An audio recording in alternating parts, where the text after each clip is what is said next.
I feel terrible about it. What is up, guys? Welcome back to the Wrenches to Adventures YouTube channel. My name is Bryce. This is the first video of 2025. This year is going to be a huge year for the Comanche crawler. So over the last month or so since the last video, I have done a ton of things behind the scenes, and there's a lot that I want to show you. So let me catch you up to speed, and then we will get into today's project. So let me catch you up as quickly as I can of where I'm at in the process of this Comanche build. So in the last video, if you missed that video, or if you're new here on the channel, I installed a 97 and newer Jeep Cherokee XJ Dash in my 1987 Comanche. In order to make that conversion possible, I had purchased a 2000 parts Jeep Cherokee XJ, and that thing was taking up a ton of space in my garage, and I had to get it out of there. So as soon as I was done with that interior conversion, I pulled the drivetrain out and I took that thing to the scrapyard.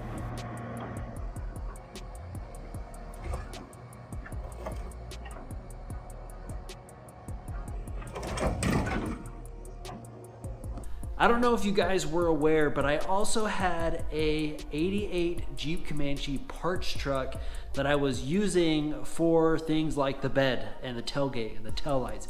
Some of those Comanche parts that are really hard to come by in good condition. So on top of taking that XJ to the scrapyard, I actually scrapped my parts Comanche. I feel terrible about it, but it was a necessary evil in this process of the Comanche rebuild. Now that I got all of this free space in the garage, I got started on cleaning up the transmission and getting that 241 OR Rubicon transfer case mated up to it. Then as soon as that was done, I got into the engine. So this engine from the 2000 parts Cherokee had a bad knock, so I needed to take it apart and see what was going on. So I think I might have found my knocking noise. I can't be for sure until I pull the oil pan off and look at all the rod bearings. But number 2, piston has way too much play in it. That should not be like that.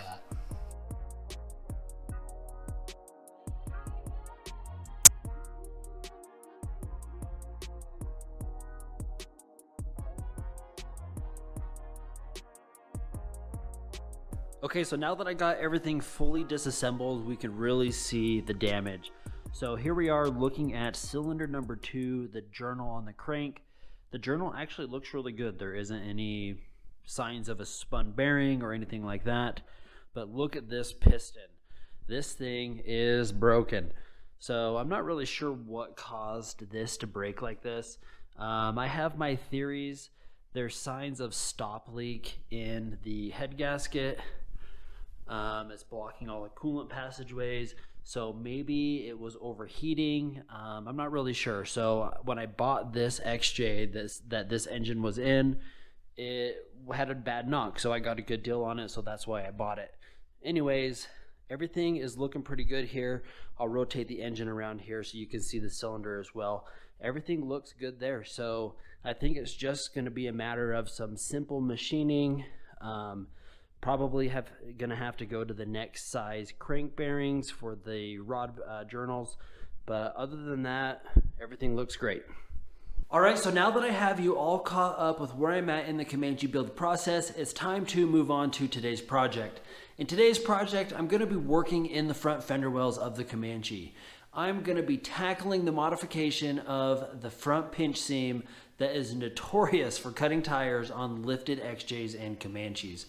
And the reason I'm doing this modification now is because I'm actually going to take this a little bit further than I did on my XJ originally, and I'm going to end up welding the pinch seam after I perform the modifications to it.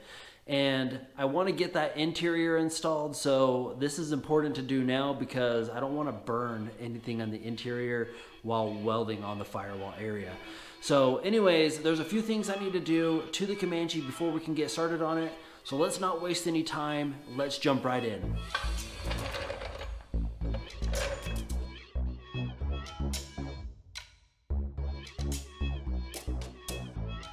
I don't know about you, but there is no limit to the amount of content that I can consume about XJs and Comanches.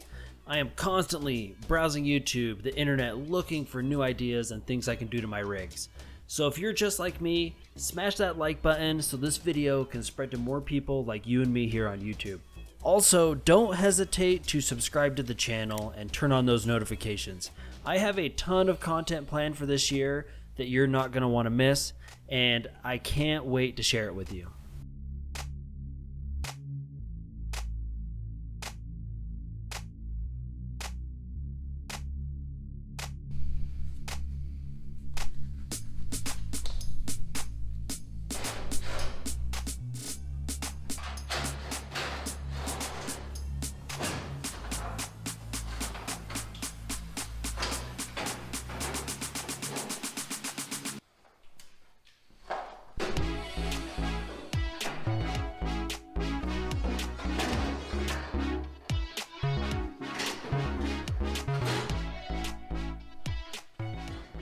Alright, so now that I have the Comanche off the ground a little bit higher and the fender is removed, you can really see the pinch seam that I'm talking about. So this pinch seam, or the Tire Slasher 9000 as I call it, is a factory pinch seam that all XJs and Comanches have. This has to be modified. If you don't modify it on your lifted XJs and Comanches with bigger tires, you'll end up cutting the tires. So you don't want to be mad at yourself for not modifying this. So let's get into what it takes to modify the pinch seam. All right, so I'm gonna keep the basic concept of modifying the pinch seam as brief as possible. So in order to modify this pinch seam, essentially what you're gonna do is you're gonna make cuts along the pinch seam, and you're gonna hammer the pinch seam over so it's flat with this surface back here. So that is the general concept of what I'm doing. You can see on my XJ, it turned out pretty nice and I'm happy with the outcome, but on the Comanche, I want to take it a step further. So let's get into cleaning up this area on the Comanche, and I'll show you what it takes to cut the pinch seam and get it bent over, and then we'll take it to the next step and weld the pinch seam at the end.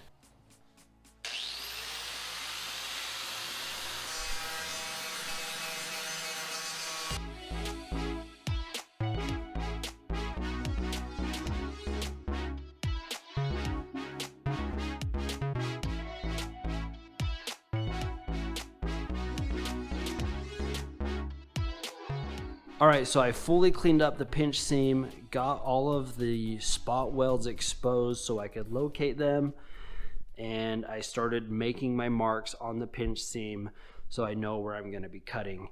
So let's go over what you need to do exactly to find these marks and get ready to cut your own pinch seam. So first up, this bottom section. So this bottom section can be completely removed. So this is just thin metal. There isn't any other panel spot welded to this section. So you can see on the back side, there's nothing there. So you can remove that. The one thing that's going to happen though is you're going to lose one of the mounting bolts for your fender. There is two down here, so you'll lose this, but I assume if you're cutting this pinch seam, you've also modified your front fenders. So moving on to this section here. So this section here, behind here, there's actually quite a bit of distance, so these marks are super long. I'm gonna actually trim this just to shorten the tabs here, because when they fold over, if you look on the inside, it's kind of funny shaped back here, so you want those to sit flat against this section, and if they're too long, they kind of like fold up weird here, so I'm trying to avoid that. Then I have this section up here. This is going to be a little bit different than I did on my XJ. I'm going to cut this tab off, and then I'm actually going to fold this outwards instead of towards the inside of the fender well, and it should look pretty good once it's all done. Anyways, it's time to get cutting on these marks. Make sure your marks are all pretty close together, and make sure your lines aren't too deep, because if you cut too deep inside here, you're going to end up cutting into the inside of the vehicle. You'll have water leaks and rust forming there, so you don't want to deal with that. Make sure these marks are perfect, and when you cut it, don't go too deep. So that's pretty much the gist of cutting this pinch seam. Let me set up the camera and we'll get things going here cutting this pinch seam.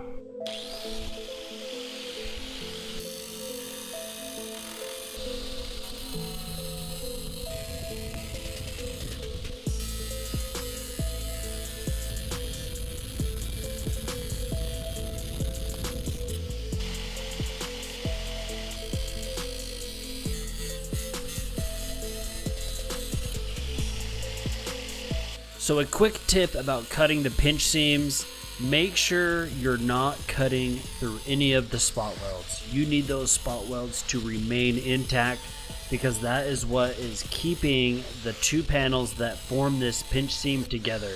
If you cut through those spot welds or straight up remove them, you need to re-weld everything so those panels do not separate.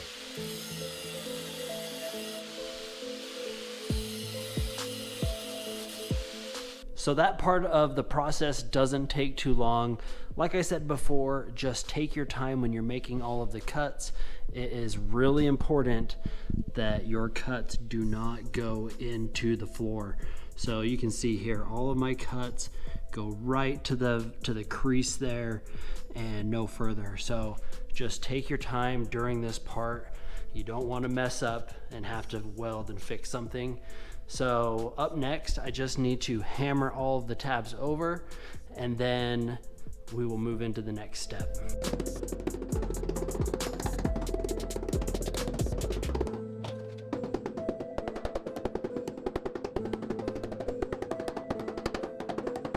All right, so I got all of the tabs hammered over and laying flat.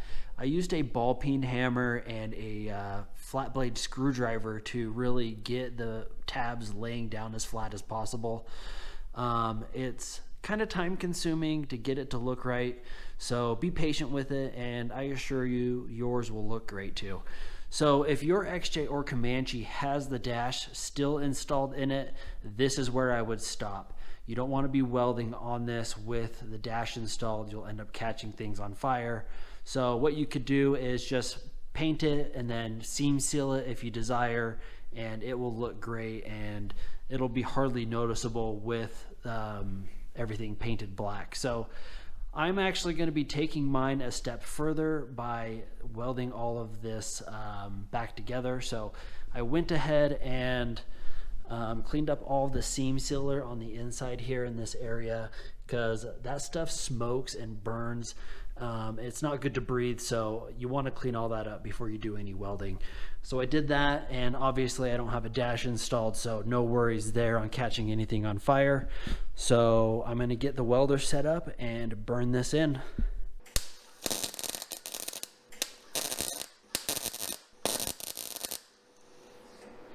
All right, so it's been a few days since I started on the modifications of the pinch seams in the front fender wells of the Comanche. I don't know about you guys, but when I run into a little problem or when I'm planning out any aspect of the projects that I'm working on, I like to sit down and really take it all in, think through it from start to finish before I even start cutting metal or welding or installing parts. I like to really know what's going to happen and kind of work out any problems ahead of time. But with these pinch seams, I kind of ran into a little snag that I didn't foresee, and I wish I would have thought through it a little bit better before I got to this point, but the damage is already done and now I need to deal with it. But before we get into that, I actually got something awesome for the Comanche that I want to reveal to you guys. So let me turn the camera around, I'll show you what this is all about, and then we'll get right back into the pinch seams and what I'm going to do to fix the problems that I've ran into.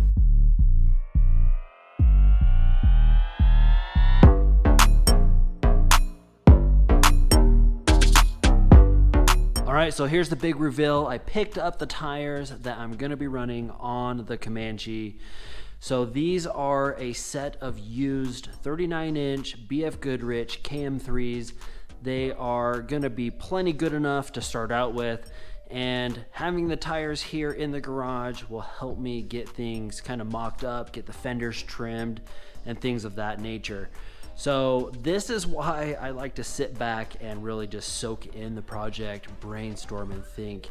It really gets me excited and hyped up to really get going on this even more than I already am.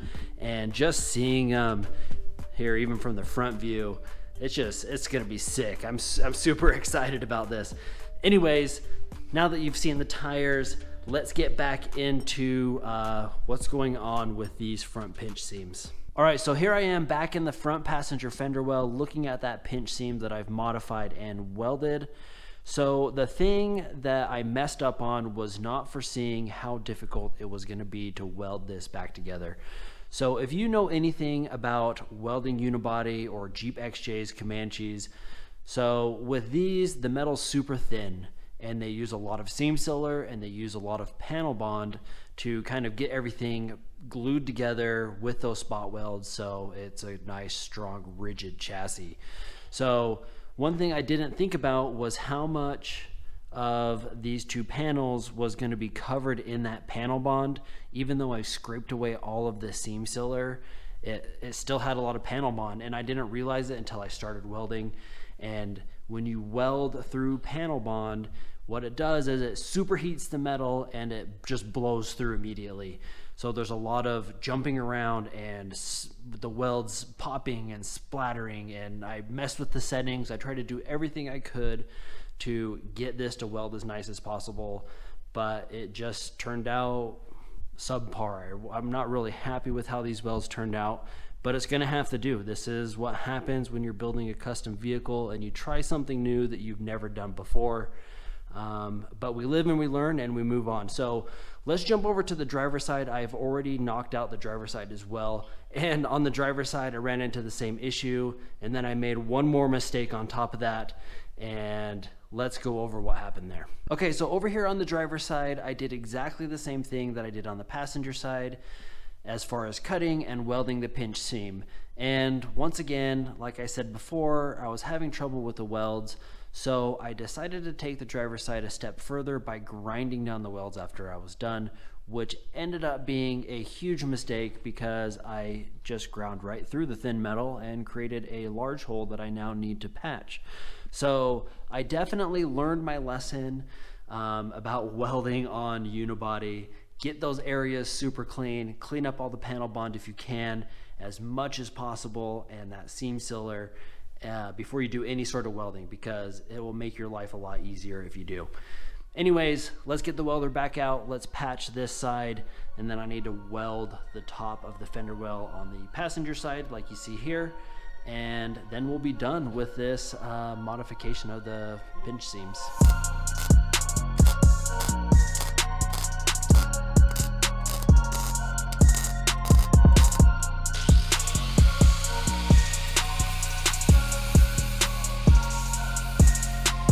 All right, so that's gonna wrap it up for this one. Thank you once again for coming by and checking out what I have going on. In this one, I definitely learned my lesson when it comes to welding on these thin unibodies. It is tough. Make sure those areas are perfectly clean, no seam sealer, no panel bond, because it'll make your life so much easier when it comes to welding on these. And also, I'm not really worried about the visual aspect of the pinch seams.